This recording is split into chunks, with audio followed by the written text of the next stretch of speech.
The cell was made of obsidian alloy and humming energy bars. One wrong touch could vaporize an arm. To its occupant, the cell was more than a prison.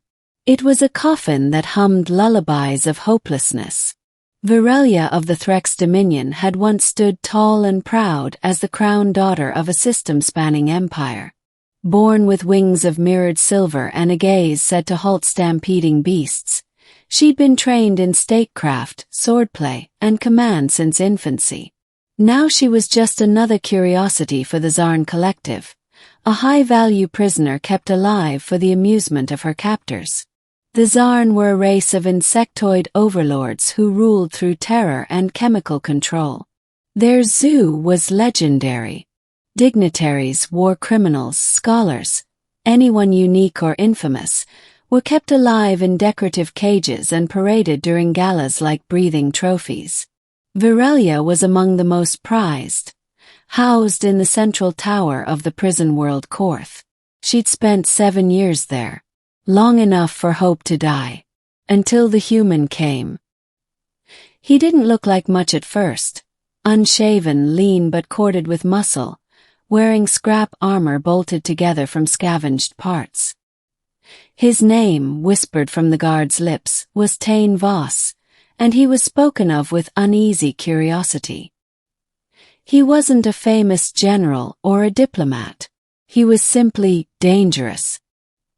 He had fought in the Rim rebellions, orchestrated jailbreaks across Zarn territory, and was rumored to have single-handedly taken out a Chernak's warbeast with nothing but a mining drill. But that was all hearsay, rumors drifting through the cages like smoke. When she first laid eyes on him, Virelia sat silently in her enclosure, cloaked in detachment. She watched him being dragged into the cell opposite hers, wrists cuffed in magnetic binders. His eyes met hers across the energy barrier. Instead of bowing or averting his gaze like others had done, he smirked. "Nice wings," he said, voice low and rough like it had been honed on gravel. Virelia blinked. No one had spoken to her so directly in years. "You'll regret being here," she said evenly. "I already regret the food," he muttered, then lay down on the floor, arms behind his head like he had no plans to die anytime soon. The middle. Over the next few days they spoke through the bars. Slowly, cautiously. She told him of her fall, how a coup led by the Zarn-installed governor had betrayed her family. Her wings had been clipped during her capture, leaving long, cruel scars. Tain didn't flinch at the story. He just listened. In return, he told her tales of Earth, the brutal gravity wrestling tournaments of the Martian colonies, the spice-soaked alleys of New Nairobi, the underwater bazaars of Europa.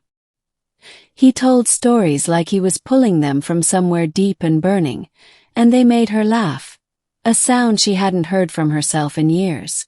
"You're different," she said one night. "That's what my last girlfriend said right before she shot me," he replied, grinning. Then one night the alarms blared. Tain stood up like he'd been waiting for the sound. Red strobes lit the walls, and the entire complex trembled. Distant explosions echoed through the stone. Virelia stood at the edge of her cell. "What's happening?" "Time to leave," Tain said. With a flick of his wrist, he pulled something from under his tongue, a micro-hacked encryption tooth. He bit down. Her cell bars flickered and vanished. "How?" "No one checks the teeth," he said, stepping out of his own cell as his bonds dropped to the floor with a thud. "You let them capture you, on purpose." "I needed to find someone." Her chest tightened. "Me?" Tain didn't answer. Instead, he tossed her a small cylindrical device. "Wing Restorer Serum. Stole it from a Zarn medical cache last week. Thought you'd want it back before we fly out." She stared at it. "You don't even know me." "I know cages," he said simply. "And I don't like seeing people like you in them." The prison shook again, closer this time. Together they ran. The escape wasn't smooth. The Zarn were quick to respond. Hordes of guards, spindly, fast and vicious, poured through corridors. Tane moved like a living weapon, wielding a Zarn energy blade with savage grace. Virelia, though not at her full strength, fought beside him with an elegance born of 1,000 drills. They breached the outer levels of the prison spire. Storms raged above the alien skyline. Korth was a volcanic world. Its skies were always red and boiling. A gunship hovered beyond the force wall, its side hatch open, waiting. A team of humans waved from the inside. "Tane, we have 40 seconds. He turned to her. "I can't leave," she said, breathing heavily. "There are others. Royals, scientists, children. Hundreds of them in cages. They matter too." Tane's eyes narrowed. "Then let's do what humans do best." She raised an eyebrow. "Ruin someone's day." The rebellion of Korth. It took 2 hours to disable the Zarn central power relay.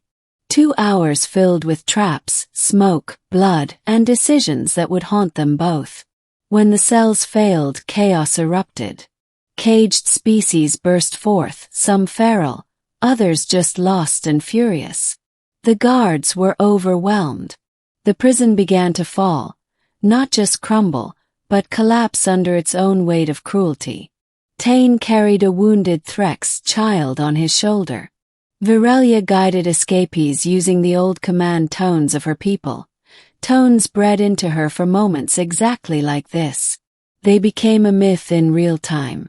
When the final shuttle left Korth's atmosphere, the prison world detonated behind it, self-destruct sequence triggered by the last of the Zarn commanders. An act of petty vengeance. But it was too late. Over 600 inmates escaped. The shuttle was packed tight. The human pilot looked at them both and whistled.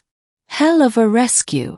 Virelia sat beside Tane, her freshly regenerated wings folding gently behind her. "You really planned all that?" Tane shrugged. "Improvised after I found your cage." "Why me?" she asked again, voice almost a whisper. Tane looked at her for a long moment. "Back on Earth, there's a story my father told. About a golden eagle caged for years. But when someone dared to open the door, it didn't just fly. It taught others to fly too." She blinked back, something hot in her eyes. "You reminded me of that eagle." And months passed.